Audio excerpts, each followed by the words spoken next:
চলো এখন যাচ্ছি মার্কেট, আর তোমাদেরকেও ঘুরিয়ে দেখাবো মার্কেটে আমরা কি কি কিনতে যাচ্ছি।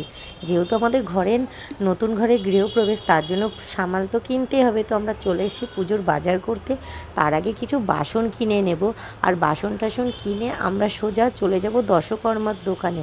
আর আমাদের এখানে বাঙালি বাজারে একটা দশকর্মার দোকান আছে, আর ইনি হচ্ছে সেই বাঙালি কাকু, মানে এনার দোকানে আমাদের দেশের মতন যাবতীয় সব পাওয়া যায়। তো ইনি আমার ফর্দ দেখে সব লিখে সব কিছু ভরে দিল। এই যে আমার বর ব্যাগ নিয়ে যাচ্ছে, আর এই দিকে চপ, আমাদের বাঙালিদের চপ, এই যে আমি নিয়ে নিলাম চপ, বেগুনি, মুড়ি সব।